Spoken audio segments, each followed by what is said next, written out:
ปล่อยชีวิตเขาจะได้ไปเกิดไปเป็นชีวิตใหม่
มันไม่ว่าเราได้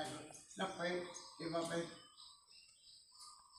มือเราค่อยเราคนใดผมอยู่ปณิสัยนะแต่ผู้บ่มีสัยอ่ะนั่นไปว่าเขากับว่าฟังคนใจเจ้าว่าโอ้